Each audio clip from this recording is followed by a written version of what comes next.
বেঠিক?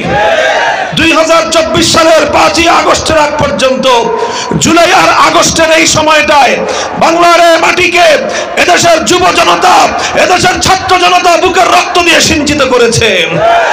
তাদের রক্তের মাধ্যমে এই মাটি বিপ্লবের জন্য উর্বর হয়ে উঠেছে। এ মাটি এভাবেই উর্বর থাকতে থাকতেই আল্লাহর জমিনে ইসলামী বিপ্লবের ডাক আসতে হবে।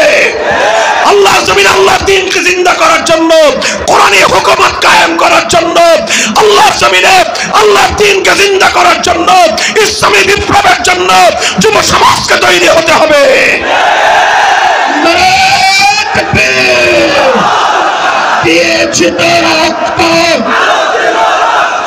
রক্তের বন্যায় দেশে যাবে অন্যায়, দুনিয়ার মুসলিম এক হও, এক হও, আল কোরআনের আলো। মুহতারাম হাজিরিন, এজন্য বলতেছিলাম কথা বুঝেন। মূল পয়েন্টটা আমাদেরকে বুঝতে হবে আগে, বুঝার পর এটাকে মনের মধ্যে গেঁথে নিতে হবে। এরপরে আল্লাহর নাম নিয়ে মাথায় কাফনের কাপড় বেঁধে নেমে যেতে হবে। সময় কিন্তু খুব কম।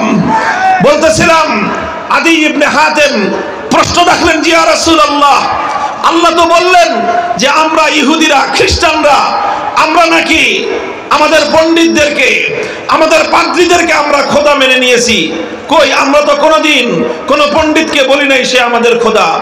আমরা তো কোনোদিন আমাদের কোনো পাদ্রীকে বলি নাই সে আমাদের খোদা। তাহলে আল্লাহ পাক যে আমাদের ব্যাপারে কোরআনে পাকের আয়াত নাজিল করে অভিযোগটা করলেন, এই অভিযোগটা তো আমার বুঝে আসলো না। প্রশ্নটা বুঝেছেন?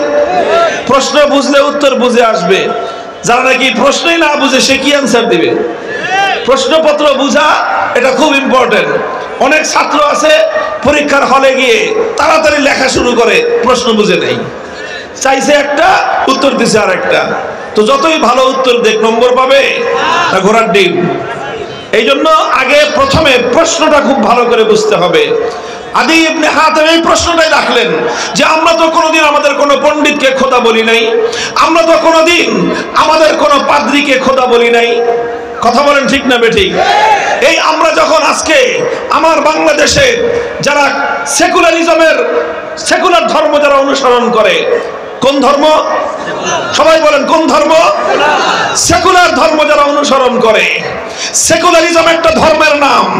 সেকুলারিজম শুধুমাত্র একটা রাজনৈতিক মতবাদের নাম নয়। ধর্মনিরপেক্ষতা এটা শুধুমাত্র একটা রাজনৈতিক দর্শনের নাম নয়, বরং ধর্মনিরপেক্ষতা হলো একটা নতুন ধর্মের নাম। হিন্দু ধর্ম যেরকম একটা ধর্মের নাম, বৌদ্ধ ধর্ম যেরকম একটা ধর্মের নাম, খ্রিস্ট ধর্ম যেরকম একটা ধর্মের নাম, ইহুদি ধর্ম যেরকম একটা ধর্মের নাম, সেকুলারিজম, ধর্মনিরপেক্ষতা এটা একটা ধর্মের নাম। তবে এই ধর্মটা হলো হিন্দু, বৌদ্ধ, খ্রিস্টান, ইহুদি, অন্যান্য ধর্মের চেয়ে আরো ভয়ঙ্কর একটা ধর্ম। কারণ যে হিন্দু সে বুঝে আমি হিন্দু, আমি মুসলমান না। বলেন, যে বৌদ্ধ সে বুঝে যে আমি বৌদ্ধ, আমি মুসলমান না। কাজে আপনি তাকে ইসলামের দাওয়াত দিতে পারেন, সে এক সময় গ্রহণ করতে পারে। যে দেখি খ্রিস্টান সে জানে আমি খ্রিস্টান, আমি মুসলমান না। যে ইহুদি সে জানে আমি ইহুদি, আমি মুসলমান না। কিন্তু যে সেকুলার সে নিজেকে মনে করে সে মুসলমান, অথচ সে কাট্টা মুশরিক। এই হলো সবচেয়ে ভয়ঙ্কর জিনিস। এই হলো সবচেয়ে ভয়ঙ্কর জিনিস। যে রোগী জানে আমার রোগ আছে, যে রোগী বিশ্বাস করে আমার রোগ আছে, সেই রোগীর চিকিৎসা করা সম্ভব। কথা বলেন ঠিক না বেঠিক? আর যে রোগী নিজেকে মনে করে যে আমার কোনো রোগ নাই, আমি সুস্থ, সেই রোগীকে কেউ চিকিৎসা করতে পারে না। হিন্দুকে ইসলামের দাওয়াত দেওয়া যায় কারণ সে জানে আমি অমুসলিম। বৌদ্ধকে ইসলামের দাওয়াত দেওয়া যায় কারণ সে জানে আমি অমুসলিম। খ্রিস্টানকে ইসলামের দাওয়াত দেওয়া যায় কারণ খ্রিস্টান জানে আমি অমুসলিম। আর ধর্মনিরপেক্ষ ব্যক্তি সে একজন বেঈমান হওয়ার পরেও, সে একজন মুশরিক হওয়ার পরেও সে নিজেকে মূর্খতার কারণে, অজ্ঞতার কারণে নিজেকে মুসলমান বলে মনে করে। বলবেন হুজুর ধর্মনিরপেক্ষতাবাদ, সেকুলারিজমকে আপনি একটা ধর্ম বলতেছেন, কারণ কি? কারণ হলো এই যে জায়গাটা আমি পরিষ্কার করতেছি আপনাদের কাছে, কোন গোজামিলের কথা মামুনুল হক বলবে না, বলি না আমরা। পরিষ্কার আল্লাহর কোরআনের আলোকে স্পষ্ট করে দিব আপনাদের সামনে। কেন আমাদের সঙ্গে তাদের লড়াই? কেন কেন এই ফ্যাসিবাদী শক্তি, কেন এই আওয়ামী দুঃসাহস, এই অত্যাচারী শক্তি বাংলাদেশে এত শক্তি থাকতে সবচেয়ে বেশি জুলুম কেন ওলামায়ে কেরামের উপর করে বুঝতে পারবেন। কেন আমাদের কণ্ঠগুলোকে স্তব্ধ করতে চায় বুঝতে পারবেন।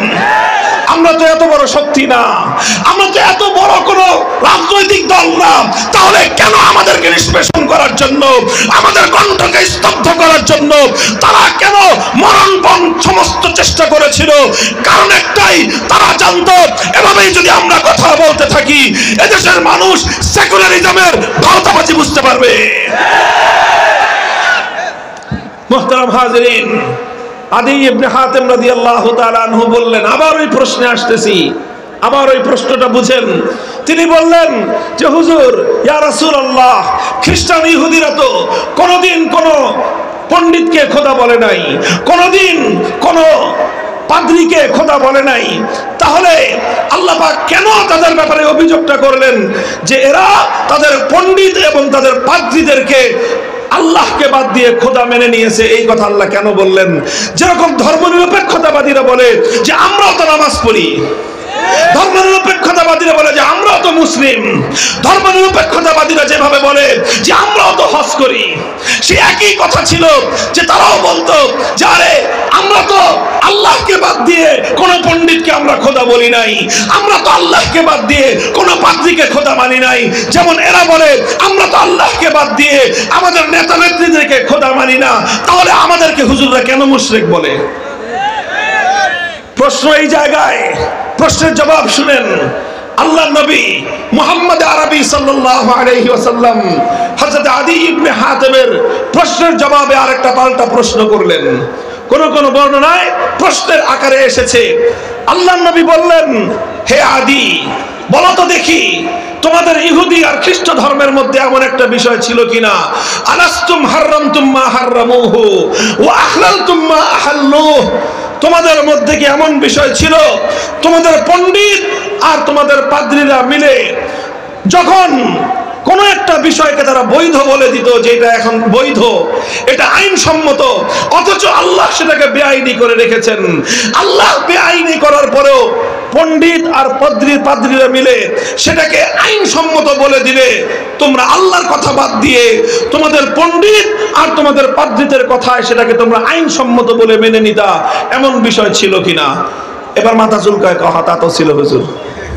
তোমাদের মধ্যে এমন কোন বিষয় ছিল কিনা, আলাস্তুম হাররামতুম মা হাররামুহু, কোন একটা জিনিসকে আল্লাহ বৈধ করে দিয়েছেন, একটা জিনিসকে আল্লাহ পাক বৈধতা দিয়েছেন, আর সেই জিনিসটাকে তোমাদের পণ্ডিতরা তোমাদের পাদ্রীরা মিলে অবৈধ বলে দিল, বেআইনি বলে দিল, তখন তোমরা আল্লাহর কথা বাদ দিয়ে তোমাদের পণ্ডিত আর তোমাদের পাদ্রীদের কথায় সেই জিনিসটাকে তখন তোমরা বেআইনি মনে করো, অবৈধ মনে করো।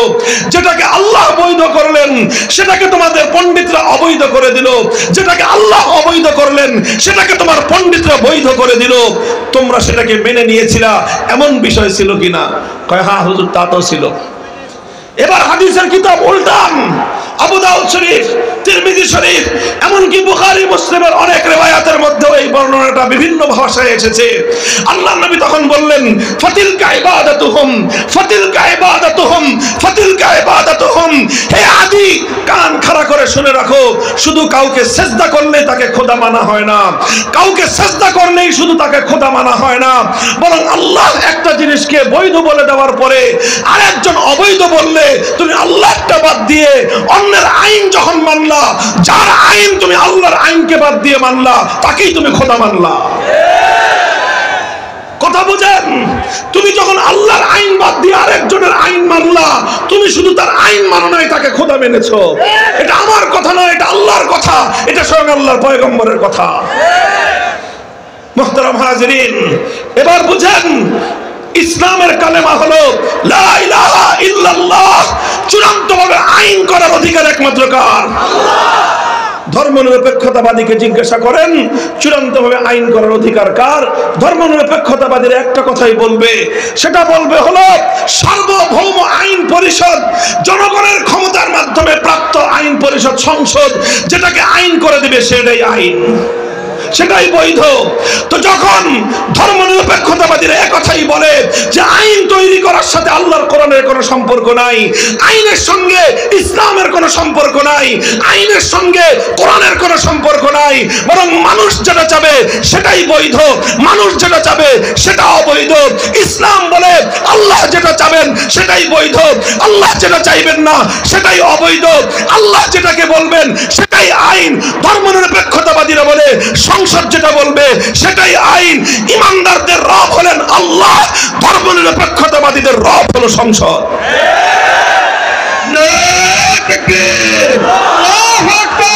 ইসলামের শত্রুরা হুঁশিয়ার সাবধান, ইহুদের দালালেরা হুঁশিয়ার সাবধান। আল কোরআনের আলো আলো, দুনিয়ার মুসলিম এক হও, এক হও, এক হও, এক হও। দুনিয়ার মুসলিম জিহাদ জিহাদ জিহাদ চায়, জিহাদ করে বাঁচতে চাই। আমরা হাত এগিয়ে চলো, আমরা আছি আপনার সাথে।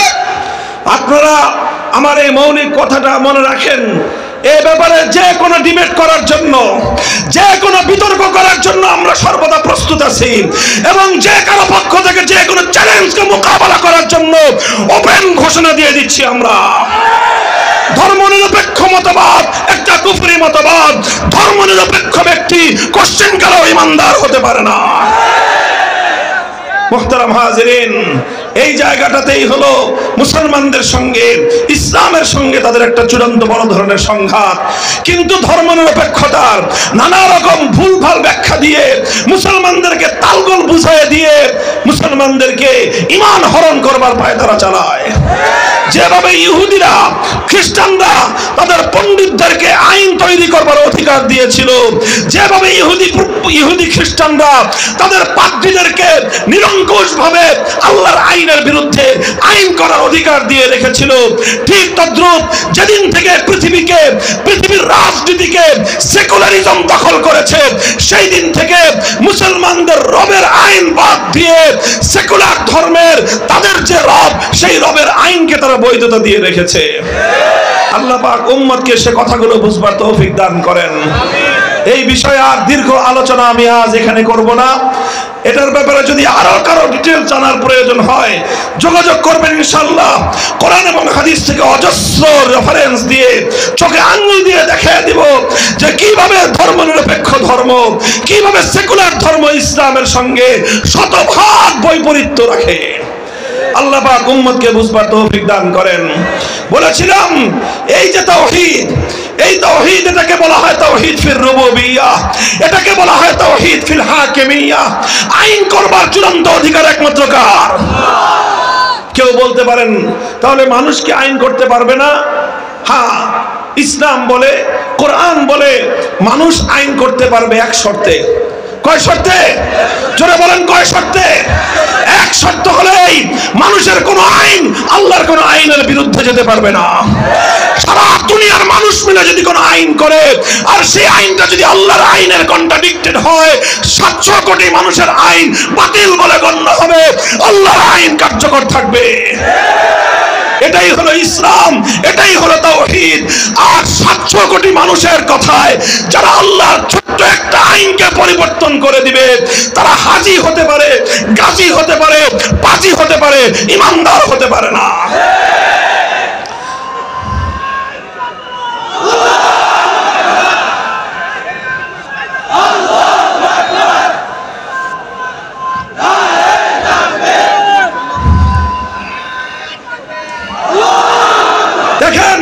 মুসলমানদের মধ্যে অভিশাপ ছিল না।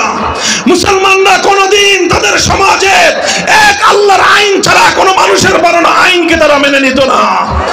এই অভিশাপ মুসলমানদের উপর চাপিয়ে দিয়েছিল ব্রিটিশ বেনিয়ারা। ব্রিটিশ বেনিয়ারা আমাদের দেশটাকে দখল করে সবচেয়ে বড় অভিশাপ যেটা আমাদের উপর চাপিয়ে দিয়েছে সেটা হলো আমাদের সমাজ থেকে, আমাদের দেশ থেকে আল্লাহর কোরআনের বিধানকে উৎখাত করে দিয়ে ব্রিটিশরা তাদের নিজেদের প্রবর্তিত আইন আমাদের উপর চাপিয়ে দিয়েছে। এরপরে মুসলমানরা সংগ্রাম করেছে, এরপরে মুসলমানরা লড়াই করেছে, মুসলমানরা জিহাদ করেছে, মুসলমানরা শাহাদাত দিয়েছে, মুসলমানরা রক্ত দিয়েছে। রক্তের সাগর বেয়ে ব্রিটিশদেরকে দেশ থেকে বিতাড়িত করা হয়েছিল শুধুমাত্র শুধুমাত্র এজন্য যে একটা দেশ হবে, একটা রাষ্ট্র হবে, সে রাষ্ট্রে আইন চলবে একমাত্র কার? নারায়ে তাকবীর, নারায়ে তাকবীর। ইসলামের শত্রুরা নারায়ে তাকবীর। মুহতারাম হাজিরিন, দুঃখ এবং পরিতাপের বিষয় হলো এই যে এই মুসলমানদের হৃদয়ের আকাঙ্ক্ষা, মুসলমানদের এই অন্তরের তামান্না যে তারা একটা দেশ চেয়েছিল, একটা মানচিত্র চেয়েছিল, একটা ভূখণ্ড চেয়েছিল। সেই ভূখণ্ডটা অনেক বড় দেশ না হতে পারে, সেই ভূখণ্ডটা অনেক সমৃদ্ধশালী না হতে পারে, সেই ভূখণ্ডটা অনেক টাকা পয়সার মালিক না হতে পারে, সেই ভূখণ্ডে মানুষ 3 বেলা খেতে না পারে, সেই ভূখণ্ডে মানুষ 1 বেলা খেয়ে থাকতে পারে, প্রয়োজনে সেই ভূখণ্ডের মানুষ না খেয়ে থেকে পেটে পাথর বাঁধতে পারে। কিন্তু একটা ভূখণ্ড হবে, একটা মানচিত্র হবে, যে মানচিত্রের সংবিধান হবে আল কোরআন। এই আল কোরআনের রাষ্ট্র করার জন্য, আল কোরআনের সংবিধান গড়বার জন্য, আল্লাহর আইন দিয়ে সমাজ পরিচালনা করবার জন্য রক্ত দিয়েছিল শহীদ তিতুমীর, রক্ত দিয়েছিল ফকির মজনু সাহরা, রক্ত দিয়েছিল হাজী শরীয়তুল্লাহরা, রক্ত দিয়েছিল হাফেজ জামিন শহীদরা, রক্ত দিয়েছিল সৈয়দ আহমদ শহীদরা। হাজার হাজার আলেম ফাঁসি কাষ্টে ঝুলিয়েছে, হাজার হাজার আলেমদের সন্তানরা ইতিম হয়েছে, স্ত্রীরা বিধবা হয়েছিল। উদ্দেশ্য ছিল একটা, জমিন শাসন করবে মুসলমান, আইন চলবে কার? দুর্ভাগ্যজনকভাবে পশ্চিম পাকিস্তানি স্বৈর শাসকরা 24 বছর পর্যন্ত মুসলমানদেরকে তাদের এই অধিকার থেকে বঞ্চিত রেখেছে, যার প্রেক্ষিতে 1971 সালে দেশটাকে দ্বিখণ্ডিত করা হয়েছে। 71-এর পর যখন দেশটা মুক্ত এবং স্বাধীন হলো, এই স্বাধীনতার পরে ভারতের তৎকালীন প্রধানমন্ত্রী ইন্দিরা গান্ধী, শ্রীমতী ইন্দিরা গান্ধী, তিনি ভারত যেটা নাকি একটা ধর্মনিরপেক্ষ রাষ্ট্র, সেই রাষ্ট্রের মূল নীতিগুলোকে শেখ মুজিবুর রহমান সাহেবের মাধ্যমে বাংলাদেশের সংবিধানের উপর চাপিয়ে দিয়ে বাংলাদেশটাকে ভারতের গোলামে পরিণত করেছে, বাংলাদেশটাকে ভারতের একটা গোলাম রাষ্ট্রে পরিণত করেছে, বাংলাদেশের সংবিধানকে ভারতের দাসত্বের শৃঙ্খলের অঙ্গীকার পত্র বানিয়েছে। এজন্য আমরা বলি, এটা চ্যালেঞ্জ করে আমি বলি, ইতিহাসের সূত্রে বলি, 1971-এর মুক্তিযুদ্ধে বিজয় অর্জন করার আগ পর্যন্ত বাংলাদেশে কেউ কোনোদিন ধর্মনিরপেক্ষতার কথা বলে নাই। শেখ মুজিবুর রহমান সাহেব ধর্মনিরপেক্ষতার কথা আগে বলেন নাই, আওয়ামী লীগ আগে ধর্মনিরপেক্ষতার কথা বলে নাই। আগে তারা বলতো পাস করতে পারলে কোরআন সুন্নাহ বিরোধী কোনো আইন আমরা করব না। এই অঙ্গীকার তারা করে ক্ষমতায় আসার পর তারা সব ইসলামের বিরুদ্ধে একটা একটা করে আইন পাস করেছে, রাষ্ট্র থেকে আল্লাহর নামটাকে তারা মুছে ফেলবার চেষ্টা করেছে। মুহতারাম হাজিরিন, এজন্য আমার আখেরি পয়গাম আপনাদের কাছে, আমার এই স্বাধীন মাতৃভূমির কাছে, এদেশের নতুন প্রজন্মের কাছে, এই জেনারেশনের কাছে আমাদের একটা পয়গাম, আমাদের একটা আহ্বান। আজ বাংলাদেশের সামনে সবচেয়ে গুরুত্বপূর্ণ 2টা ইস্যু। কয়টা ইস্যু? 1 নম্বর ইস্যু হলো ভারতীয় আধিপত্যবাদ থেকে বাংলাদেশকে মুক্ত করতে হবে। আগে আমরা শুধু বলতাম, আগে শুধু আমরা আলেমরা বলতাম, আগে শুধু আমরা মোল্লা মৌলবীরা বলতাম যে ভারতীয় আধিপত্যবাদকে রুখে দাঁড়াও। এখন শুধু আমাদের হুজুরদের বলতে হয় না, এখন বাংলাদেশের অন্তর্বর্তীকালীন সরকার ওই কথা বলে। এখন বাংলাদেশের সমস্ত রাজনৈতিক দল এক সুরে কথা বলতেছে, সবাই বলতেছে ভারতীয় আধিপত্যবাদ রুখে দাঁড়াও। শুধু মুসলমান নয়, ধর্ম বর্ণ নির্বিশেষে সবাই বলতেছে ভারতীয় আধিপত্যের হাত থেকে বাংলাদেশকে মুক্ত করতে হবে। আমরা বলি যে গাছের শেকড়ে গোড়ায় পানি ঢেলে 2-1টা ডাল ছাটলে কোনোদিন এই বৃক্ষের বিষ ছায়া থেকে মুক্তি পাওয়া সম্ভব নয়। কথা বলেন ঠিক না বেঠিক? বিষ বৃক্ষ থেকে মুক্তি পেতে চাইলে গাছের শেকড় সদ্য উপরে ফেলতে হবে। ভারতীয় আধিপত্যবাদকে যদি রুখতে হয়, ভারতের আধিপত্যবাদ থেকে যদি মুসলমানদের বাংলাদেশকে যদি রক্ষা করতে হয়, ভারতীয় আধিপত্যবাদের শেকড় হলো বাংলাদেশের সংবিধানে ভারত থেকে পাচারকৃত আমদানিকৃত ধর্মনিরপেক্ষতাবাদ। এই ধর্মনিরপেক্ষতাবাদ নামক কুফরি মতবাদ বাংলাদেশের সংবিধান থেকে আবার দিল্লিতে পাচার করতে হবে।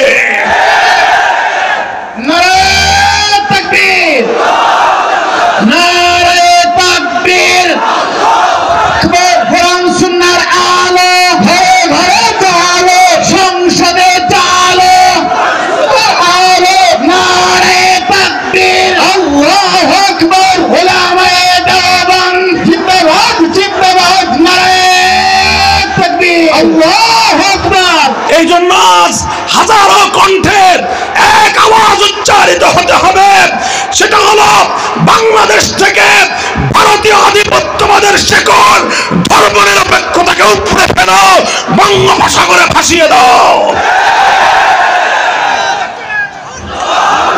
এটা যতক্ষণ পর্যন্ত না করবেন ততক্ষণ পর্যন্ত বাংলাদেশ ভারতের গোলামীর শৃঙ্খল থেকে মুক্তি পাবে না। এটাকে 1972 সালে তৎকালীন ভারত রাষ্ট্র জোরপূর্বক তার সেবাদাসদের মাধ্যমে 72-এর সংবিধানের মাধ্যমে বাংলাদেশের মানুষের 25 বছরের মুক্তির সংগ্রামকে তারা হাইজ্যাক করেছিল। আবার তাদের হাত থেকে আমার দেশের প্রকৃত স্বাধীনতাকে ছিনিয়ে আনতে হবে। আলহামদুলিল্লাহ, বাংলার তামাল যুবকরা সেজন্য প্রস্তুত আছে। 2 নম্বর কথা হলো, আজ বাংলাদেশে চারিদিকে একটাই আওয়াজ, সংস্কার সংস্কার সংস্কার। কথা বলেন ঠিক না বেঠিক? এই সংস্কারের হাজারো আওয়াজের ভিড়ে আমাদের স্পষ্ট একটা পয়গাম, মূল জায়গায় আমরা অন্তত আজকের এই বর্তমান বাংলাদেশের বাস্তবতায় ছোট্ট একটা সংস্কারের প্রস্তাব আমরা দিয়ে রাখছি। এটা শুধু আমরা টেবিলে বলবো না, এটা আমরা রাজপথে বলতেছি, এটা আমরা মঞ্চে ময়দানে বাংলাদেশের তাওহীদি জনতাকে বুঝিয়ে তাদের হৃদয়ঙ্গম করার জন্য বলতেছি। সেটা হলো এই, বাংলাদেশের সংবিধানে এমন অসংখ্য ধারা রয়েছে, এমন অসংখ্য উপধারা রয়েছে, যেই ধারা এবং উপধারাগুলোর কারণে বাংলাদেশের মানুষ চাইলেও পরিপূর্ণ ইসলাম কেউ মানতে পারে না। কারণ সবাই আমরা রাষ্ট্রের অধীনে, অর্থাৎ সংবিধানের অধীনে। এই সংবিধানের অধীনে থাকবার কারণে এই সংবিধান আমাকে এবং আপনাকে অনেক কুফরি কাজের সাথে সম্পৃক্ত হতে বাধ্য করে। আমরা বাধ্য হয়ে সেই কাজগুলো করি, এই জন্য আল্লাহ আমাদেরকে মাফ করে দিবেন। কিন্তু যারা সংবিধানের মাধ্যমে আমাদের উপর এই কুফরি কাজগুলোকে চাপিয়ে দিয়েছে, তাদের মুক্তির কোনো উপায় নাই। আর আমাদের মুক্তির একটা উপায়, যেহেতু আমরা বাধ্য হয়ে এই সকল ইসলাম বিরোধী কাজগুলো করতে বাধ্য হই, এজন্য আমাদের মুক্তির উপায় হলো আমাদেরকে এই কুফরি ধারাগুলো সংবিধান থেকে পরিবর্তন করার চেষ্টা করতে হবে। করবেন তো চেষ্টা? একটা নগদ চেষ্টার আহ্বান জানাই আমি আপনাদেরকে। একটা আওয়াজ তুলতে হবে বাংলাদেশে, সেটা হলো সংবিধান সংস্কারের সময় একটা ধারা, ছোট্ট একটা ধারা সংযুক্ত করতে হবে। এই ধারার মাধ্যমে আমরা গোটা বাংলাদেশের 18 কোটি মুসলমান অভিশপ্ত একটা ব্যবস্থা থেকে আমরা মুক্তি লাভ করতে পারবো। কুফরির একটা বাধ্যতামূলক ব্যবস্থা থেকে আমাদের ঈমান নিয়ে আমরা বেঁচে থাকতে পারবো। সেই ধারাটা হলো, আইন করতে হবে, সংবিধানে একটা ধারা সংযুক্ত করতে হবে। সেটা হলো এই, 90% মুসলমানদের এই দেশে ইসলামী শরিয়া বিরোধী কোনো আইন, কোরআন সুন্নাহ বিরোধী কোনো আইন, ইসলামী শরিয়া এবং কোরআন সুন্নাহ বিরোধী কোনো ধারা, কোনো বিধিমালা, কোনো আইন, কোনো বিধি, কোনো কিছু কার্যকর হতে পারবে না। যদি এইরকম একটা ধারা, এইরকম একটা কথা যদি আমাদের সংবিধানে সংযুক্ত হয়, তাহলে এই সংবিধানের ওই ধারার মাধ্যমে বর্তমান বাংলাদেশের ইসলাম বিরোধী প্রত্যেকটি আইন অটোমেটিক ভাবে বাতিল বলে গণ্য হবে। আপনারা আমার এই দাবির সঙ্গে বুঝে শুনে সচেতন ভাবে কারা কারা একমত আছেন হাত তুলেন। আল্লাহু আকবার, নারে তাকবীর, আল্লাহু আকবার। কোরআন সুন্নাহর আলো ঘরে ঘরে জালো, সংসদে জালো, কোরআন সুন্নাহর আলো। মামুনুল হোসেন এগিয়ে চলো, আমরা আছি আপনার সাথে, আমরা আছি তোমার সাথে। এগিয়ে চলো, নারে তাকবীর, আল্লাহু আকবার। উলামায়ে দেওবন্দ জিন্দাবাদ, জিন্দাবাদ। দিয়েছি তো রক্ত, আরো দিব রক্ত, দিয়েছি তো রক্ত, আরো দিব রক্ত। রক্তের বন্যায় ভেসে যাবে অন্যায়, নারায়ে তাকবীর, আল্লাহু আকবার। ভাই, ইতিহাস পর্যালোচনা করে আমি আপনাদেরকে প্রমাণ করে দিতে পারবো আমাদের পূর্বপুরুষ, আপনাদের পূর্বপুরুষ, এই বাংলাদেশের বর্তমান মুসলমানদের পূর্বপুরুষরা আল্লাহর জমিনে কোরআনী হুকুমত কায়েম করার জন্য যেই ত্যাগ আর কোরবানি স্বীকার করেছে, যেই রক্ত এবং শাহাদাতের নজরানা পেশ করেছে, যেই জান আর মালের কোরবানি এই বাংলাদেশের পূর্বসূরি মুসলমানরা দিয়েছে, এটা এই পাক ভারত উপমহাদেশের আর কোন জাতি দেয় নাই। তাই আজ আমরা আমাদের অধিকারের দাবি তুলছি, আমাদের পূর্বপুরুষদের রক্তের ঋণের দাবি তুলছি। সেটা হলো এই কোরআন সুন্নাহ বিরোধী, ইসলামী শরিয়া বিরোধী সকল আইন, সকল বিধিমালা, সকল নীতিমালা অকার্যকর করার জন্য এই ধারা সংযুক্ত করতে হবে। কথা বলেন ঠিক না বেঠিক? এই ধারা, এই সংস্কার করার প্রস্তাব আমরা তুলছি কারণ 5ই আগস্টের বিপ্লব ছিল একটা শিরক মুক্ত তাওহীদের আহ্বানে করা একটি সমাজ বিপ্লবের পূর্বাভাস। কথা বলেন ঠিক না বেঠিক? 5ই আগস্ট যদিও পূর্ণাঙ্গ ইসলামী বিপ্লব হয় নাই, কিন্তু এটা ছিল ইসলামী বিপ্লবের পূর্বে, সূর্যোদয়ের পূর্বে যেভাবে পূর্ব দিগন্তে নতুন সুবহে সাদেক উদিত হয়, সুবহে সাদেক উদিত হলে দুনিয়ার প্রত্যেকটা মানুষ বুঝতে পারে আর কিছুক্ষণ পরে সূর্যের উদয় ঘটবে, ঠিক তেমনি ভাবে আমরা বলতে চাই 5ই আগস্টের বিপ্লবের পর এই বাংলার মাটি ইসলামী বিপ্লবের জন্য এতটাই উর্বর হয়েছে, আজ শুধু মাদ্রাসার সন্তানেরা নয়, স্কুল কলেজ ইউনিভার্সিটি গুলোতে আজ নতুন প্রজন্ম একত্ববাদ এবং তাওহীদের জন্য জীবন দিতে প্রস্তুতি নিয়েছে। প্রমাণ দেখেন, যখন 5ই আগস্ট বিপ্লব হলো, দুপুর বেলায় স্বৈরাচারী ফ্যাসিবাদী পালিয়ে গেল বাংলাদেশ থেকে। এদেশের মানুষ এই দুপুর 1:30 থেকে 2টার দিকে মানুষ জানতে পেরেছে। কথা বলেন ঠিক না বেঠিক? এরপরের আধা ঘন্টার বাংলাদেশের কথা আপনারা সবাই মনে করেন তো দেখি, স্মৃতিতে মনে আছে কিনা, যে দুপুর 2টো থেকে 2:30টা পর্যন্ত বাংলাদেশে কি হয়েছিল। টেকনাফ থেকে তেতুলিয়ায়, টেকনাফ থেকে তেতুলিয়া কোন নেতা ডাক দিতে হয় নাই, কোন আলেম রাজপথে নামতে হয় নাই, কাউকে ঘোষণা দিতে হয় নাই, না টেলিভিশনে ঘোষণা দিতে হয়েছে, না রেডিওতে ঘোষণা দিতে হয়েছে, না ফেসবুকে ঘোষণা দিতে হয়েছে, না ইউটিউবে ঘোষণা দিতে হয়েছে, কোথাও কাউকে ঘোষণা দিতে হয় নাই। বাংলাদেশের আবার বৃদ্ধ তাওহীদ প্রেমী জনতা টেকনাফ থেকে তেতুলিয়া যত ভাস্কর্য নামক মূর্তি ছিল সমস্ত মূর্তি ভেঙে গুড়িয়ে দিয়েছে।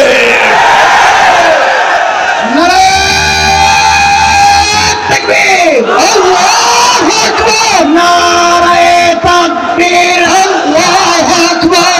হই হই রই রই, শেখ হাসিনা গেলি কই, খুনি হাসিনা গেলি কই, হই রই রই। আমরা ওয়াজ মাহফিলের উপযোগী স্লোগান দেব ইনশাআল্লাহ। স্লোগান তো অবশ্যই দিতে হবে, তবে ওয়াজ মাহফিলের উপযোগী। কথা বলেন ঠিক না বেঠিক? পরিষ্কার কথা, এই যে সমস্ত ভাস্কর্যগুলোকে আল্লাহর জমিনে মূর্তি স্থাপন করার জন্য আমাদের কণ্ঠকে স্তব্ধ করার চেষ্টা করা হয়েছিল, যারা মূর্তির বিরুদ্ধে কথা বলেছে তাদেরকে জনবিচ্ছিন্ন করার জন্য এমন কোন ষড়যন্ত্র নাই ফ্যাসিবাদী সরকার যেটা করে নাই। কিন্তু এদেশের মানুষের হৃদয়ের মধ্যে তাওহীদের বীণ যখন বেজেছে, এদেশের মানুষের হৃদয়ে যখন তাওহীদের ঝংকার উঠেছে, কোন শক্তি, কোন পাহারা এই সকল ভাস্কর্য নামক শিরকের মূর্ত প্রতীক, এই প্রতিমাগুলোকে, এই মূর্তিগুলোকে রক্ষা করতে পারে নাই। 5 তলার সমান বিশাল দেবতার মূর্তিকে তাওহীদি জনতা গলায় সুতার রশি বেঁধে ভূপাতিত করে দিয়েছে। কথা বলেন ঠিক না বেঠিক? এগুলো করেছে কারা? বিপ্লবীরা। বলেন করেছে কারা? জোরে বলেন করেছে কারা? এটাই ছিল 5ই আগস্টের বিপ্লবের একটা সিম্পটম, এটাই ছিল 5ই আগস্টের বিপ্লবের একটা সিম্বল, এটাই ছিল 5ই আগস্টের বিপ্লবের একটা আইকনিক একটা উপহার। কাজেই সেখান থেকে আমরা বলতে চাই, এজন্য আজ শান্তিপ্রিয় ভাবে আমরা দাবি তুলছি, কোরআন সুন্নাহ বিরোধী আইনকে রহিত করার জন্য ইসলামী শরিয়া বিরোধী যত নীতিমালা রয়েছে এগুলোকে অকার্য কার্যকর করার জন্য এই ধরনের একটা ধারা সংবিধানে সংবিধানে সংযুক্ত করা হোক। কথা বলেন ঠিক না বেঠিক?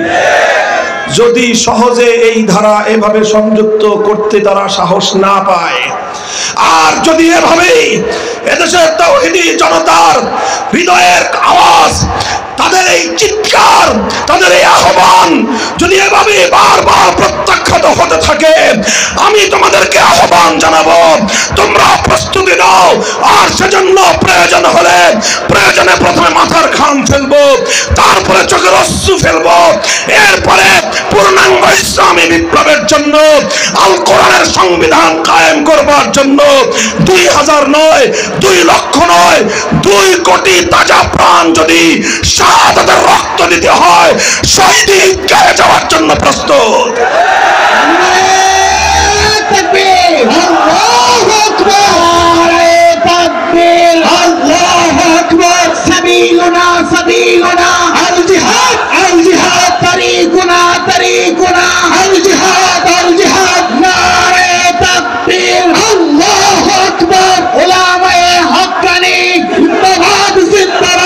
প্রস্তুত থাকবেন তো ইনশাআল্লাহ? এটা শুধু কথার কথা না, শপথ। এটা শুধু কথার কথা না, অঙ্গীকার। এই অঙ্গীকার কার সাথে? চিৎকার করে বলেন, কার সাথে? আল্লাহর দ্বীনের জন্য যদি ডাক আসে, আল্লাহর দ্বীনকে জিন্দা করার জন্য যদি প্রয়োজন হয়, কোরআনী রাজ কায়েম করবার জন্য, কুফরি তন্ত্র মন্ত্রকে পরাস্ত করে আল কোরআনের সমাজ গড়বার জন্য, শহীদি ঈদগাহে কাফনের কাপড় নিয়ে কারা যাব? কারা যাব? কারা যাব? বলো।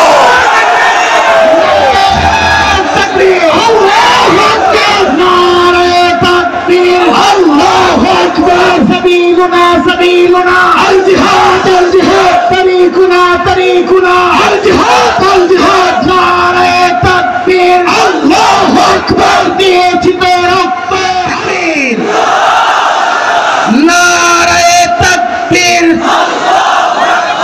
نعرة تكبير মামুনুল্লাহ সাহেব এগিয়ে যান, আল্লাহ আছে আপনার সাথে।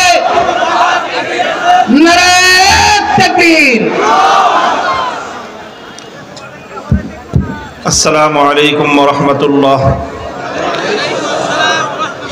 ইন্নাল হামদালিল্লাহ নাহমাদুহু ওয়া নাস্তাঈনুহু ওয়া নাস্তাগফিরুহু ওয়া নু'মিনু বিহি ওয়া নাতাওয়াক্কালু আলাইহি ওয়া নাশহাদু আন লা ইলাহা ইল্লাল্লাহু ওয়াহদাহু লা শারীকা লাহু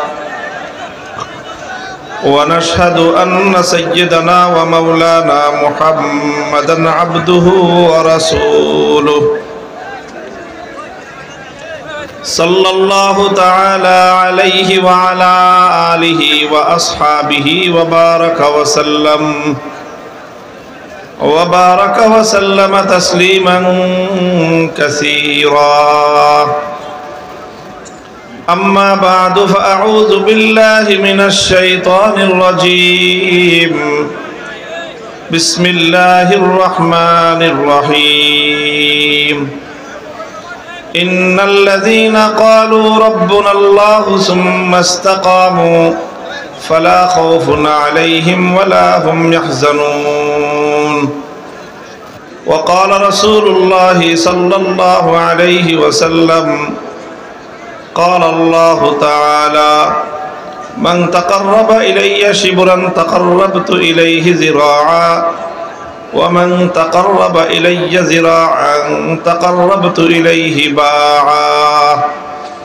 بارك الله لنا ولكم في القرآن العظيم ونفعنا وإياكم بالآيات والذكر الحكيم. اللهم صل على محمد وعلى آل محمد كما صليت على إبراهيم وعلى آل إبراهيم إنك حميد مجيد. اللهم بارك على محمد وعلى آل محمد كما باركت على إبراهيم وعلى آل إبراهيم إنك حميد مجيد. কালিয়াকৈর উপজেলা উলামা পরিষদের উদ্যোগে আয়োজিত আন্তর্জাতিক ইসলামী মহাসম্মেলনে উপস্থিত সম্মানিত সভাপতি, উপস্থিত হযরত উলামায়ে কেরাম, সম্মানিত বয়োজ্যেষ্ঠ আমার মুরব্বী সাহেবান, সমবেত ইসলাম প্রিয়, কোরআন প্রেমিক, নবী প্রেমিক, তাওহীদি মুসলমান ভাই ও বন্ধুগণ, পর্দার অন্তরালে অবস্থানরত আমার সম্মানিত মা ও বোনেরা, সর্বপ্রথম মহান আল্লাহ পাক রব্বুল আলামিনের দরবারে কালেমাতুশ শুকরের হাদিয়া পেশ করতেছি। যেই মহান রব্বুল আলামিন আমাদেরকে তৌফিক দান করেছেন দীর্ঘদিন পরে আবার আমরা একত্রিত হয়ে আল্লাহর দ্বীনের আলোচনা করতে পারতেছি। আমাদের বুকের উপর থেকে জগদ্দল পাথরের মতো চেপে বসা একটি জালিম শাসককে আল্লাহ তাদেরকে উৎখাত করে আমাদেরকে মুক্ত বাতাসে নিঃশ্বাস গ্রহণ করার তৌফিক এবং সুযোগ করে দিয়েছেন। সেই রব্বে করিমের দরবারে কালেমাতুশ শুকরের হাদিয়া পেশ করি, আলহামদুলিল্লাহ। আপনারা দীর্ঘ সেই দিনের বেলা থেকে এই রাত গভীর পর্যন্ত দেশের বরেণ্য উলামায়ে কেরামের কাছ থেকে অত্যন্ত মূল্যবান দিক নির্দেশনামূলক আলোচনা শুনেছেন। ঈমান দীপ্ত অনেক কথা আপনারা শুনেছেন। আপনাদের আলেমদের আলোচনায় আপনাদের ঈমান তেজোদ্দীপ্ত হয়ে আছে। এই জন্য আমার আর খুব বেশি দীর্ঘ আলোকপাতের প্রয়োজন আমি অনুভব করছি না। আপনাদের কাছে আমি প্রথমেই আপনাদের শুকরিয়া আদায় করি যে 2021 সালে সর্বশেষ আপনাদের এই মাহফিলে আপনাদের সঙ্গে আমার দেখা হয়েছিল। আপনারা চরম প্রতিকূল পরিবেশের মধ্য দিয়েও এই মাহফিলে আমাকে বরণ করে নিয়েছিলেন এবং আমি এখানে আসার কারণে এই আয়োজক ওলামা পরিষদের নেতৃবৃন্দের উপর খড়গ নেমে এসেছিল। তারা অনেক জুলুম এবং নির্যাতন সহ্য করতে হয়েছে। এখানে বাহ্যিকভাবে যদিও এটা আমি এখানে আসার কারণে হয়েছে, কিন্তু প্রকৃত অর্থে ব্যাপারটা শুধু আমার বিষয় ছিল না। এখানে বিষয়টা ছিল তাওহীদ এবং শিরকের ইখতিলাফ এবং মতপার্থক্য। একদল চাচ্ছিল আল্লাহর জমিন থেকে তাওহীদের আওয়াজকে ভুলুণ্ঠিত করতে। তারা ছিল বাহ্যিকভাবে অনেক শক্তিশালী, তাদের কাছে ছিল এই দেশের সকল রাষ্ট্রযন্ত্র।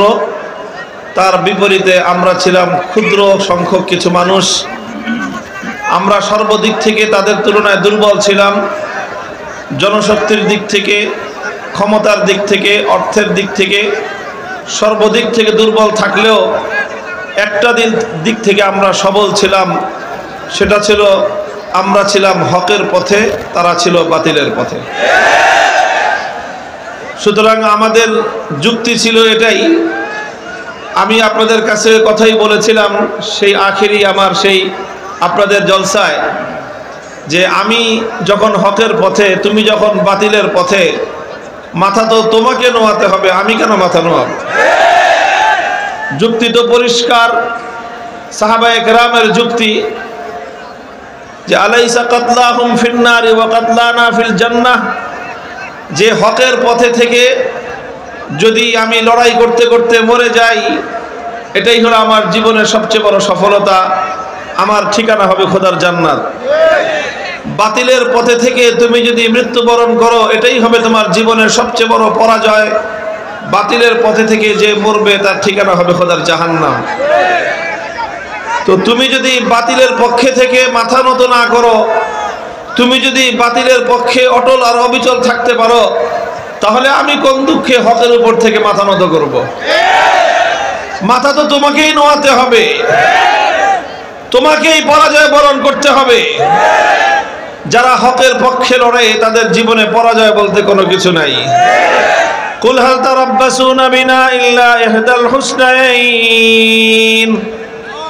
আল্লাহর কোরআন বলেছে যারা হকের পথে থাকে তাদের পরিণাম দুটোর যে কোনো একটা, আর দুটোটাই হলো তাদের জন্য কল্যাণ।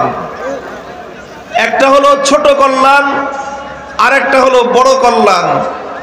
ছোট কল্যাণ হলো দুনিয়াতে বিজয় অর্জন করে আল্লাহর দ্বীনের ঝান্ডা সমুন্নত করব, আর এর চেয়েও বড় কল্যাণ হলো শাহাদাতের মৃত্যুকে আলিঙ্গন করে আল্লাহ পাক রব্বুল আলামিনের কাছে শহীদি মেহমান হিসেবে হাজির হয়ে যাব।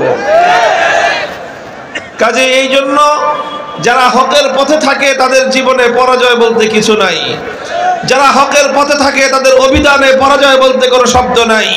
যে হকের ঝান্ডা নিয়ে সমুন্নত হয় তার অভিধানে পিছপা হওয়া বলতে কোনো কিছু থাকতে পারে না।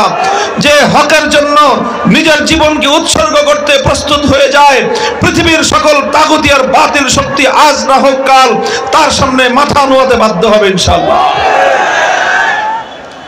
তো আলহামদুলিল্লাহ বলতেছিলাম যে এখানে কালিয়াকৈর ওলামা পরিষদের নেতৃবৃন্দের উপর যেই খড়গ নেমে এসেছে, জেল জুলুম তাদের জীবনে এসেছে, তাদের উপরে নির্যাতন চালানো হয়েছে। ব্যক্তি আমি কোনো উদ্দেশ্য ছিলাম না, এখানে আমাদের সকলের একটাই উদ্দেশ্য ছিল, আমাদের সকলের একটাই কথা ছিল। সে কথা হলো আমরা মরতে মরতে হকের কথা বলে যাব। যতদিন এ দেহে প্রাণ আছে, আমাদের কণ্ঠে আওয়াজ আছে, ততদিন পর্যন্ত এ কণ্ঠে আল্লাহর বরত্বের কথাই উচ্চারিত হবে। লাউ ওয়াজাতুমুস সামসামাতা আলা হাযিহি সুম্মা ইন্নী রাআইতু আন উনফিযা কালিমাতান সামি'তুহা মিন রাসূলিল্লাহি সাল্লাল্লাহু আলাইহি ওয়াসাল্লাম লা আনফাসতুহা ক্বাবলা আন তুনজিজু আলাইয়া। হযরত আবু যর গিফারি রাদিয়াল্লাহু তাআলা আনহু বলেছিলেন যে কেউ যদি আমার ঘাড়ে উন্মুক্ত তরবারি ধারণ করে অথবা আমার বুকের মধ্যে যদি বুলেটের পিস্তল ধারণ করে বলে যে তুমি হকের কথা বলতে পারবা না, আর আমি যদি দেখি যে এই তরবারি উন্মুক্ত তরবারি দিয়ে আমার গর্দান দ্বিখণ্ডিত করার মুহূর্ত মাত্র আগে কয়েক সেকেন্ডের মধ্যে যদি আমি একটি হকের কথা উচ্চারণ করতে পারি, আল্লাহর কসম খেয়ে বলি জীবন যাওয়ার শেষ মুহূর্তে হকের ঝান্ডা সমুন্নত করতে করতে আল্লাহর রাস্তায় হাসতে হাসতে জীবন দিয়ে দিব। এটাই আমাদের শপথ, এটাই আমাদের অঙ্গীকার।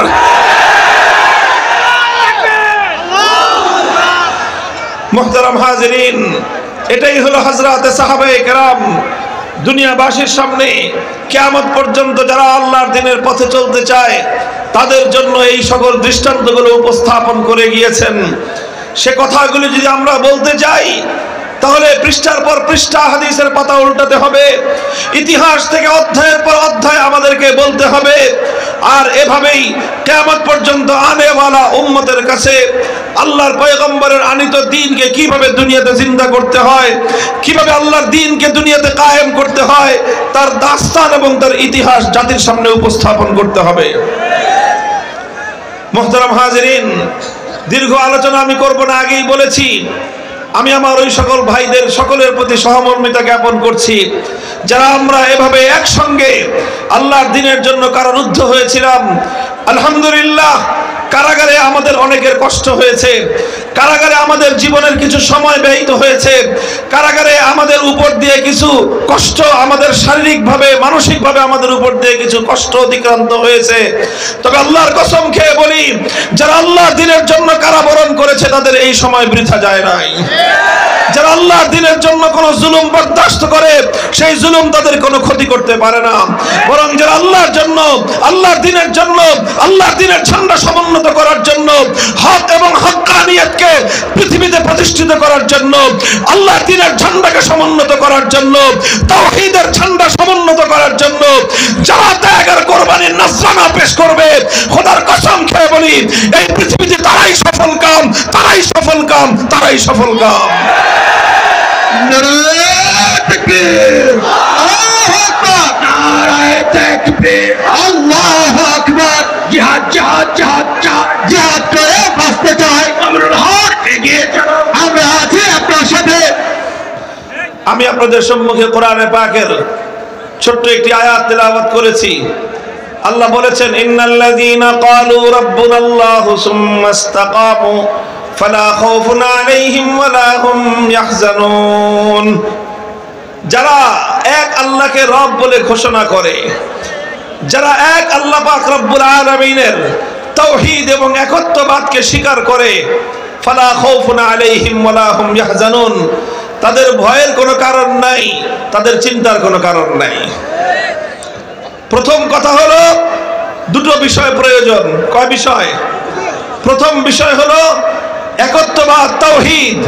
তাওহীদকে বক্ষে ধারণ করতে হবে, তাওহীদকে বক্ষে ধারণ করতে হবে। আমাদের রবকে, আরো জোরে বলেন রবকে, একমাত্র রবকে, আল্লাহ পাক রব্বুল আলামিনের রুবুবিয়্যাত, আল্লাহকে রব বলে শুধুমাত্র অন্তরে বিশ্বাস পোষণ করলেই হবে না, বারবার আল্লাহ পাক একই কথা বলেছেন, ক্বালু রাব্বুনাল্লাহ। স্পষ্ট ভাষায় দুনিয়াবাসীকে জানিয়ে দিতে হবে আমাদের একমাত্র রবকে। দেখেন, আল্লাহকে রব বলা, এটা তাৎপর্য বুঝতে হবে। শুধুমাত্র না বুঝে বলে দিলাম যে আল্লাহ আমার রব, এতটুকুই যথেষ্ট নয়। আল্লাহকে রব বলার তাৎপর্য বুঝতে হবে।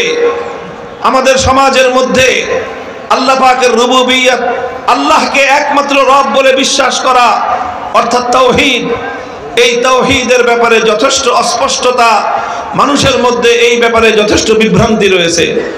এবং তাওহীদের খুব গুরুত্বপূর্ণ কিছু বিষয় এই উম্মতের কাছ থেকে আজ বিলুপ্ত প্রায়। আমি সেই দাওয়াত নিয়ে উম্মতের কাছে যাচ্ছি, আমার বর্তমান বাংলার যুব সমাজকে তাওহীদের সেই জায়গাটাকে তাদের সামনে উন্মোচিত করছি, তাদেরকে উজ্জীবিত করছি, তাদেরকে এই বিষয়ে জাগ্রত করার চেষ্টা করছি, যেন তাওহীদের এই অধ্যায়টাকে এই জাতির মধ্যে এই যুব সমাজ আবার নতুন করে প্রতিষ্ঠিত করতে সক্ষম হয়। বড় আল্লাহ পাক কবুল করেন। আমাদের সমাজে তাওহীদের, একত্ববাদ, ঈমানের কিছু কথা আলোচনা হয়, আর অনেক কথাই ঈমানের রয়ে গেছে যেটা আলোচনা করা হয় না। আমরা তাওহীদের একটা বিষয় আলোচনা করি, সেটা হলো তাওহীদ ফিল ইবাদাহ। ইবাদতের মধ্যে আল্লাহর সঙ্গে কাউকে শরীক করা যাবে না, এটা আমাদের সমাজে এই তাওহীদের আলোচনা আছে। মানুষের মধ্যে এই তাওহীদ সম্পর্কে বিশ্বাস আছে এবং বিভ্রান্তি কম আছে।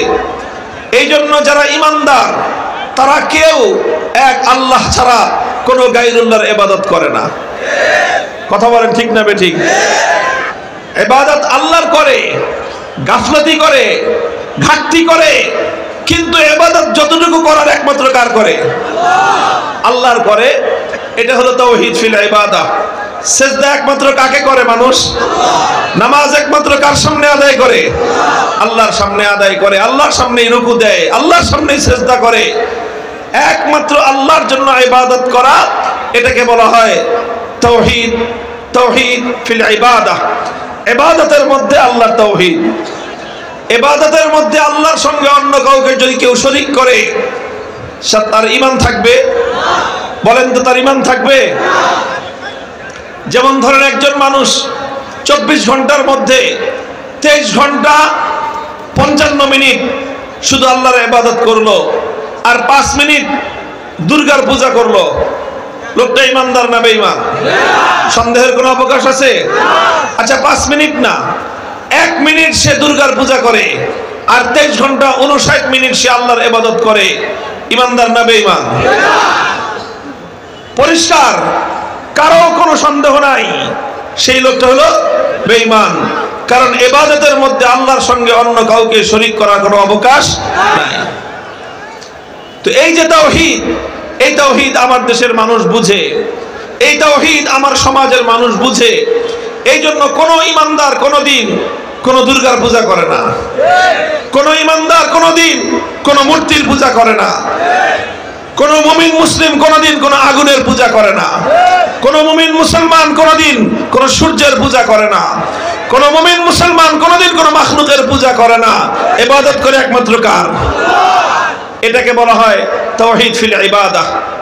ঠিক এরকম ভাবে আমাদের সমাজে ঈমানের আরেকটা আলোচনা আছে, যে আলোচনাটা ব্যাপকভাবে দাওয়াত এবং তাবলীগের মেহনতের মাধ্যমে মানুষের কানে কানে পৌঁছে দেওয়া হয়েছে।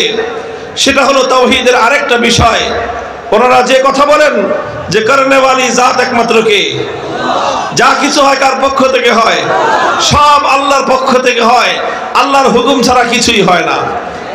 এই যে আরেকটা তাওহীদের একটা বড় অধ্যায়, ঈমানের একটা গুরুত্বপূর্ণ বিষয়, ওনারা এভাবেই বলেন যে করনেওয়ালি জাত একমাত্র আল্লাহ, আল্লাহই করেন, আল্লাহই খাওয়ান, আল্লাহই বাঁচান, আল্লাহই পড়ান, সব কিছু রিজিক দেন কে?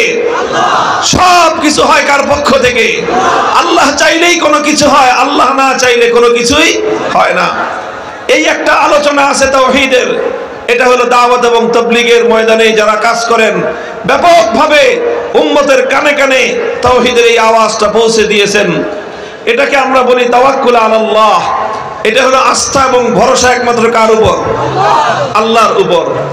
আমি আপনাদেরকে তাওহীদের আরেকটা দিক, আরেকটা বিষয় আমি আপনাদের দৃষ্টি আকর্ষণ করব খুব সংক্ষিপ্ত ভাবে। তাওহীদের সেই দিকটা সম্পর্কে আমাদের সমাজ ব্যাপকভাবে গাফলতির মধ্যে, ব্যাপকভাবে তারা এই বিষয়ে ত্রুটির মধ্যে, অজ্ঞতার গহীন সমুদ্রের মধ্যে হাবুডুবু খাচ্ছে। তাওহীদের সেই দিকটা বলার জন্য আমি আপনাদের সামনে আল্লাহর পয়গম্বরের একটি হাদিস উদ্ধৃতি করছি। হাদিসটি বর্ণিত হয়েছে হযরত আদী ইবনে হাতেম রাদিয়াল্লাহু তাআলা আনহু থেকে। আদী ইবনে হাতেম, আপনারা হাতেম তাইয়ের নাম শুনেছেন? হাতেম তাই, হাতেম তাই কে ছিলেন?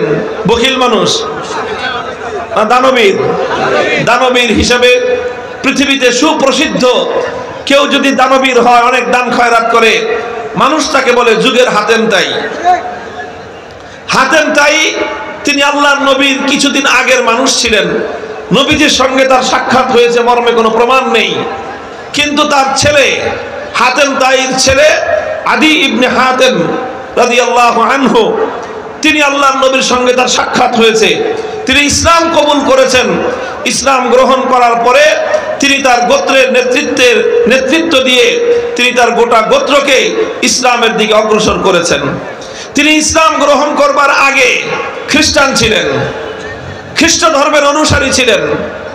একদিন তিনি আল্লাহর নবীর কাছে এসে একটা প্রশ্ন করলেন যে, ইয়া রাসূলুল্লাহ, আমি তো খ্রিস্টান ছিলাম এবং খ্রিস্ট ধর্মের নারী নক্ষত্র সব আমার জানা আছে, কারণ আমি একজন শিক্ষিত জ্ঞানী খ্রিস্টান ছিলাম, মূর্খ খ্রিস্টান ছিলাম না। এই জন্য খ্রিস্ট ধর্মের সবকিছু আমার জানা আছে। আমার প্রশ্ন হলো, কোরআনে পাকের মধ্যে আল্লাহ পাক রব্বুল আলামিন খ্রিস্ট জাতি সম্পর্কে, আহলে কিতাবদের সম্পর্কে, ইহুদিদের সম্পর্কে আল্লাহ একটা অভিযোগ করেছেন যে তাদের ব্যাপারে একটা দোষ আল্লাহ আলোচনা করেছেন। আমি নিজে খ্রিস্টান ছিলাম, আমার জানা মতে এই অভিযোগটা খ্রিস্টানদের মধ্যে আমি কোনোদিন দেখি নাই। তো যেই অভিযোগটা আমি নিজে খ্রিস্টান হয়ে খ্রিস্টানদের মধ্যে দেখলাম না, সেই অভিযোগটা কোরআনে পাকের মধ্যে আল্লাহ পাক খ্রিস্টানদের ব্যাপারে করে দিলেন, এটা কিভাবে হলো? রাসূল আকরাম সাল্লাল্লাহু আলাইহি ওয়াসাল্লাম জিজ্ঞাসা করলেন, কি অভিযোগ করেছেন আল্লাহ পাক কোরআনে পাকের মধ্যে যেই ব্যাপারে তোমার প্রশ্ন হয়ে গেল? আদী ইবনে হাতেম রাদিয়াল্লাহু আনহু সূরাতুল বারাতের ওই আয়াতের উদ্ধৃতি দিলেন, যেখানে আল্লাহ পাক রব্বুল আলামিন ইহুদি খ্রিস্টানদের সম্পর্কে বলেছেন, ইত্তাখাযু আহবারাহুম ওয়া রুহবানাহুম আরবাবাম মিন দুনিল্লাহি ওয়াল মাসীহ ইবনে মারইয়াম ওয়া মা উমিরু ইল্লা লিয়াবুদু ইল্লাল্লাহ। আল্লাহ পাক বলতেছেন যে ইহুদি খ্রিস্টানরা তারা এক আল্লাহকে বাদ দিয়ে তারা তাদের আহবার এবং রুহবান, অর্থাৎ তাদের ধর্মের মধ্যে যারা পণ্ডিত ব্যক্তি আছে, জ্ঞানী ব্যক্তি আছে, সেই পণ্ডিত জ্ঞানীদেরকে, রুহবান এবং তাদের মধ্যে যারা পাদ্রী আছে, এই পাদ্রীদেরকে, অর্থাৎ ইহুদি খ্রিস্টানরা তাদের ধর্মের দুই শ্রেণীর মানুষকে আল্লাহর পরিবর্তে তারা রব হিসেবে গ্রহণ করে নিয়েছে। এক শ্রেণীর মানুষ হলো যারা আহবার, অর্থাৎ যারা তাদের মধ্যে শিক্ষিত, যারা তাদের মধ্যে পণ্ডিত। আরেক শ্রেণী হলো যারা তাদের মধ্যে রুহবান, পাদ্রী, ধর্মগুরু, অর্থাৎ তারা তাদের পণ্ডিত আর ধর্মগুরুদেরকে রব মানে তারা তাদের ধর্মগুরু আর পণ্ডিতদেরকে আল্লাহর পরিবর্তে তাদেরকে রব বানিয়ে নিয়েছে। এই অভিযোগ আল্লাহ পাক রব্বুল আলামিন খ্রিস্টানদের ব্যাপারে করেছেন। আদী ইবনে হাতেম বললেন যে, ইয়া রাসূলুল্লাহ, আমি তো বছরের পর বছর খ্রিস্টান ছিলাম এবং খ্রিস্টানদের লিডার ছিলাম এবং খ্রিস্টানদের একজন পণ্ডিত ব্যক্তি ছিলাম। কোনোদিন আমরা তো আমাদের কোনো পণ্ডিতকে বলি নাই যে সে রব, সে খোদা। কোনোদিন তো আমরা আমাদের কোনো পাদ্রীকে বলি নাই যে সে খোদা।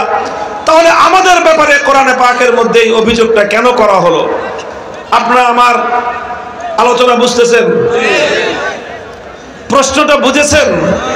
আদি ইবনে হাতেমের প্রশ্ন বুঝতে হবে কথা, শুধু কথা বুঝার পরে সেই কথাকে মনে গাঁথতে হবে, গেঁথে নিয়ে সেই কথাকে বাস্তবায়ন করার জন্য মাঠে নামতে হবে। সময় কিন্তু বেশি নাই, সময় কিন্তু বেশি নাই। বাংলার যুব সমাজ তৈরি হ, বিপ্লবের ডাক আসবে, বিপ্লবের ডাক আসবে এই জমিনে। এই জমিন ইসলামী বিপ্লবের জন্য উর্বর হয়ে উঠছে। দেখেন, যখন পতিত জমিতে, পতিত ভূমিতে যখন চাষাবাদের সময় চলে আসে, এই যে যখনই আপনার জানুয়ারি মাসটা চলে আসবে, এখন কিন্তু বাংলার অধিকাংশ মাঠ ঘাট সব বিরান পড়ে আছে, কোথাও তেমন কোনো ফসল নাই। কিন্তু জানুয়ারি মাসটা শেষ হলেই আস্তে আস্তে ফসলের মৌসুম আসবে। কথা বলেন ঠিক না বেঠিক? যখনই এক দুইটা বৃষ্টি হবে জানুয়ারির শেষ দিকে, ফেব্রুয়ারিতে, অথবা একটু বৃষ্টির যখন মৌসুম আসবে, তখন ওই পতিত ভূমিগুলোতে কৃষকরা হাল চাষ করবে। হাল চাষ করে এই মাটিগুলোকে চাষাবাদের জন্য উপযুক্ত করবে। চাষাবাদের জন্য যখন মাটিটা উপযুক্ত হয়ে যাবে, তখন দ্রুত সেখানে বীজ বপন করতে হবে, রোয়া লাগাতে হবে, চারা বপন করতে হবে। ধানের চারা হোক, গমের চারা হোক, যে কোনো ফসল ফলাতে হলে চাষাবাদের পরে জমিনকে বেশি দিন পতিত রাখা যাবে না, তাহলে ওই জমিনে ভালো আর ফসল হবে না। কথা বলেন ঠিক না বেঠিক? 2024 সালের 5ই আগস্টের আগ পর্যন্ত, জুলাই আর আগস্টের এই সময়টায় বাংলার মাটিকে এদেশের যুব জনতা, এদেশের ছাত্র জনতা বুকের রক্ত দিয়ে সিঞ্চিত করেছে। তাদের রক্তের মাধ্যমে এই মাটি বিপ্লবের জন্য উর্বর হয়ে উঠেছে। এ মাটি এভাবেই উর্বর থাকতে থাকতেই আল্লাহর জমিনে ইসলামী বিপ্লবের ডাক আসতে হবে। আল্লাহর জমিনে আল্লাহর দ্বীনকে জিন্দা করার জন্য, কোরআনী হুকুমত কায়েম করার জন্য, আল্লাহর জমিনে আল্লাহর দ্বীনকে জিন্দা করার জন্য, ইসলামী বিপ্লবের জন্য যুব সমাজকে তৈরি হতে হবে।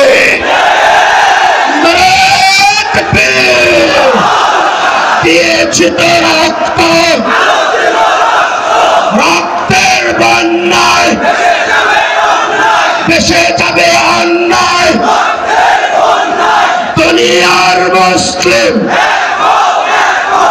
এক হও, এক হও, আল কোরআনের আলো। মুহতারাম হাজিরিন, এজন্য বলতেছিলাম কথা বুঝেন। মূল পয়েন্টটা আমাদেরকে বুঝতে হবে আগে, বুঝার পর এটাকে মনের মধ্যে গেঁথে নিতে হবে। এরপরে আল্লাহর নাম নিয়ে মাথায় কাফনের কাপড় বেঁধে নেমে যেতে হবে। সময় কিন্তু খুব কম।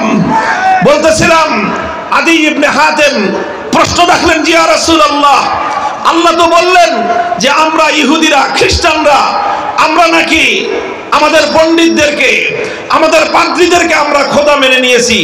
কই, আমরা তো কোনোদিন কোনো পণ্ডিতকে বলি নাই সে আমাদের খোদা।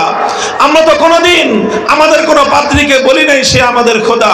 তাহলে আল্লাহ পাক যে আমাদের ব্যাপারে কোরআনে পাকের আয়াত নাজিল করে অভিযোগটা করলেন, এই অভিযোগটা তো আমার বুঝে আসলো না। প্রশ্নটা বুঝেছেন? প্রশ্ন বুঝলে উত্তর বুঝে আসবে। যারা নাকি প্রশ্নই না বুঝে সে কি অ্যান্সার দিবে? প্রশ্নপত্র বুঝা এটা খুব ইম্পর্টেন্ট। অনেক ছাত্র আছে পরীক্ষার হলে গিয়ে তাড়াতাড়ি লেখা শুরু করে, প্রশ্ন বুঝে নেই, চাইছে একটা উত্তর দিছে আর একটা। তো যতই ভালো উত্তর দেখ, নম্বর পাবে না ঘোড়ার ডিম। এই জন্য আগে প্রথমে প্রশ্নটা খুব ভালো করে বুঝতে হবে। আদি ইবনে হাতেম এই প্রশ্নটাই রাখলেন যে আমরা তো কোনোদিন আমাদের কোনো পণ্ডিতকে খোদা বলি নাই, আমরা তো কোনোদিন আমাদের কোনো পাদ্রীকে খোদা বলি নাই। কথা বলেন ঠিক না বেঠিক? এই আমরা যখন আজকে আমার বাংলাদেশে যারা সেকুলারিজমের, সেকুলার ধর্ম যারা অনুসরণ করে, কোন ধর্ম? সবাই বলেন কোন ধর্ম? সেকুলার ধর্ম যারা অনুসরণ করে। সেকুলারিজম একটা ধর্মের নাম। সেকুলারিজম শুধুমাত্র একটা রাজনৈতিক মতবাদের নাম নয়। ধর্মনিরপেক্ষতা এটা শুধুমাত্র একটা রাজনৈতিক দর্শনের নাম নয়, বরং ধর্মনিরপেক্ষতা হলো একটা নতুন ধর্মের নাম। হিন্দু ধর্ম যেরকম একটা ধর্মের নাম, বৌদ্ধ ধর্ম যেরকম একটা ধর্মের নাম, খ্রিস্ট ধর্ম যেরকম একটা ধর্মের নাম, ইহুদি ধর্ম যেরকম একটা ধর্মের নাম, সেকুলারিজম, ধর্মনিরপেক্ষতা এটা একটা ধর্মের নাম। তবে এই ধর্মটা হলো হিন্দু, বৌদ্ধ, খ্রিস্টান, ইহুদি, অন্যান্য ধর্মের চেয়ে আরো ভয়ঙ্কর একটা ধর্ম। কারণ যে হিন্দু সে বুঝে আমি হিন্দু, আমি মুসলমান না। বলেন, যে বৌদ্ধ সে বুঝে যে আমি বৌদ্ধ, আমি মুসলমান না। কাজে আপনি তাকে ইসলামের দাওয়াত দিতে পারেন, সে এক সময় গ্রহণ করতে পারে। যে দেখি খ্রিস্টান সে জানে আমি খ্রিস্টান, আমি মুসলমান না। যে ইহুদি সে জানে আমি ইহুদি, আমি মুসলমান না। কিন্তু যে সেকুলার সে নিজেকে মনে করে সে মুসলমান, অথচ সে কাট্টা মুশরিক। এই হলো সবচেয়ে ভয়ঙ্কর জিনিস, এই হলো সবচেয়ে ভয়ঙ্কর জিনিস। যে রোগী জানে আমার রোগ আছে, যে রোগী বিশ্বাস করে আমার রোগ আছে, সেই রোগীর চিকিৎসা করা সম্ভব। কথা বলেন ঠিক না বেঠিক? আর যেই রোগী নিজেকে মনে করে যে আমার কোনো রোগ নাই, আমি সুস্থ, সেই রোগীকে কেউ চিকিৎসা করতে পারে না। হিন্দুকে ইসলামের দাওয়াত দেওয়া যায় কারণ সে জানে আমি অমুসলিম। বৌদ্ধকে ইসলামের দাওয়াত দেওয়া যায় কারণ সে জানে আমি অমুসলিম। খ্রিস্টানকে ইসলামের দাওয়াত দেওয়া যায় কারণ খ্রিস্টান জানে আমি অমুসলিম। আর ধর্মনিরপেক্ষ ব্যক্তি সে একজন বেঈমান হওয়ার পরেও, সে একজন মুশরিক হওয়ার পরেও সে নিজেকে মূর্খতার কারণে, অজ্ঞতার কারণে নিজেকে মুসলমান বলে মনে করে। বলবেন হুজুর ধর্মনিরপেক্ষতাবাদ, সেকুলারিজমকে আপনি একটা ধর্ম বলতেছেন, কারণ কি? কারণ হলো এই যে এই জায়গাটা আমি পরিষ্কার করতেছি আপনাদের কাছে, কোন গোজামিলের কথা মামুনুল হক বলবে না, বলি না আমরা। পরিষ্কার আল্লাহর কোরআনের আলোকে স্পষ্ট করে দিব আপনাদের সামনে কেন আমাদের সঙ্গে তাদের লড়াই, কেন এই ফ্যাসিবাদী শক্তি, কেন এই আওয়ামী দুঃসাহস, এই অত্যাচারী শক্তি বাংলাদেশে এত শক্তি থাকতে সবচেয়ে বেশি জুলুম কেন ওলামায়ে কেরামের উপর করে বুঝতে পারবেন। কেন আমাদের কণ্ঠগুলোকে স্তব্ধ করতে চায় বুঝতে পারবেন। আমরা তো এত বড় শক্তি না, আমরা তো এত বড় কোন রাজনৈতিক দল না, তাহলে কেন আমাদেরকে নিষ্পেষণ করার জন্য, আমাদের কণ্ঠকে স্তব্ধ করার জন্য তারা কেন মরণপণ সমস্ত চেষ্টা করেছিল? কারণ একটাই, তারা জানতো এভাবেই যদি আমরা কথা বলতে থাকি এদেশের মানুষ সেকুলারিজমের ভাওতাবাজি বুঝতে পারবে। মুহতারাম হাজিরিন, আদি ইবনে হাতেম রাদিয়াল্লাহু তাআলা আনহু বললেন, আবার ওই প্রশ্নে আসতেছি, আবার ওই প্রশ্নটা বুঝেন।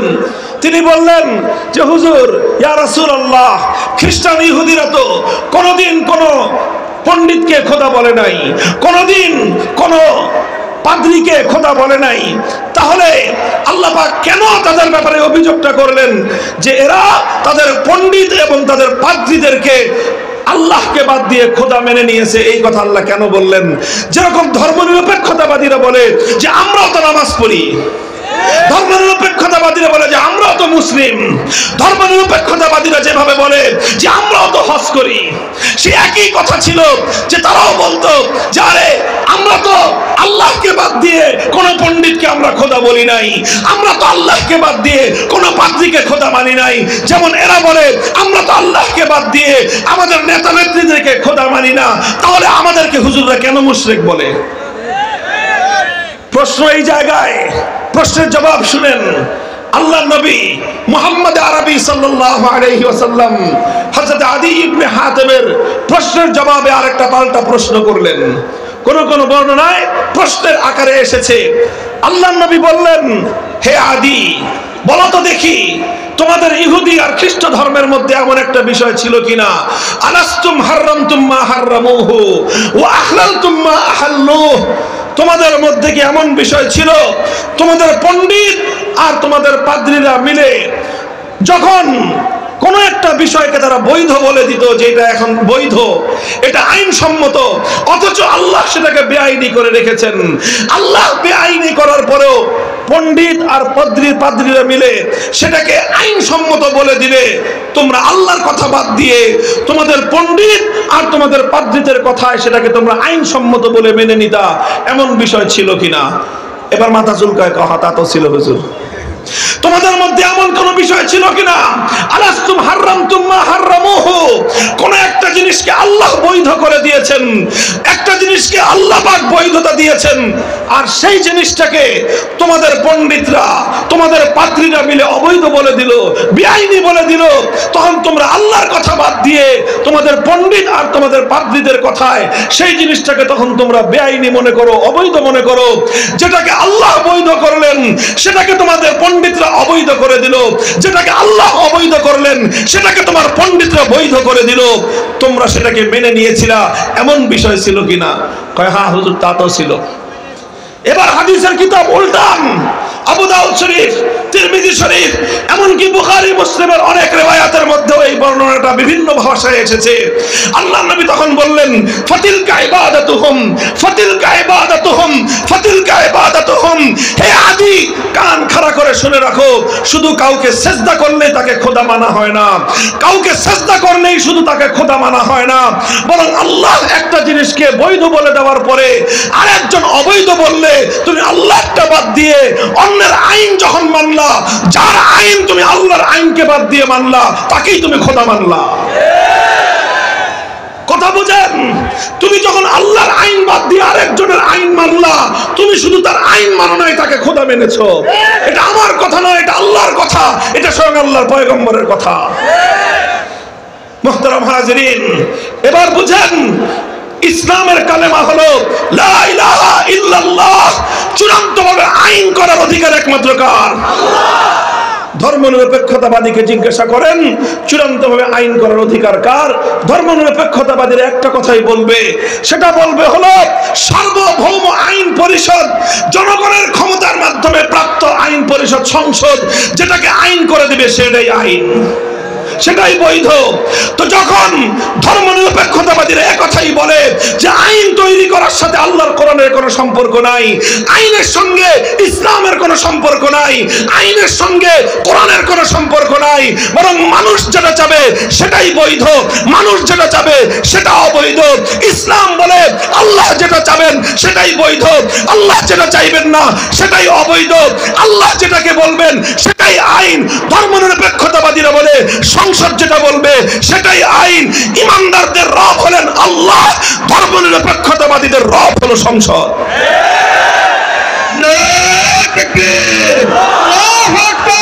ইসলামের শত্রুরা হুঁশিয়ার সাবধান, ইহুদের দালালেরা হুঁশিয়ার সাবধান, আল কোরআনের আলো আলো, দুনিয়ার মুসলিম এক হও, এক হও, এক হও, এক হও, দুনিয়ার মুসলিম জিহাদ জিহাদ জিহাদ চাই, জিহাদ করে বাঁচতে চাই, আমরা হাত এগিয়ে চলো, আমরা আছি আপনার সাথে।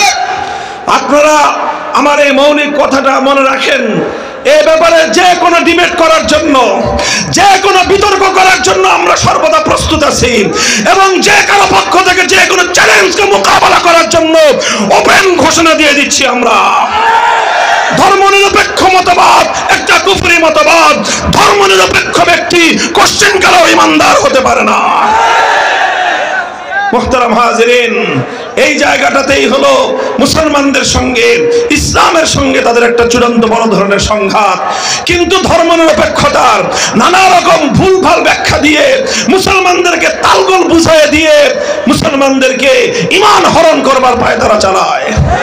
যেভাবে ইহুদিরা, খ্রিস্টানরা তাদের পণ্ডিতদেরকে আইন তৈরি করবার অধিকার দিয়েছিল, যেভাবে ইহুদি খ্রিস্টানরা তাদের পাদ্রীদেরকে নিরঙ্কুশভাবে আল্লাহর আইনের বিরুদ্ধে আইন করার অধিকার দিয়ে রেখেছিল, ঠিক তদ্রূপ যেদিন থেকে পৃথিবীর রাজনীতিকে সেকুলারিজম দখল করেছে, সেই দিন থেকে মুসলমানদের রবের আইন বাদ দিয়ে সেকুলার ধর্মের তাদের যে রব, সেই রবের আইনকে তারা বৈধতা দিয়ে রেখেছে।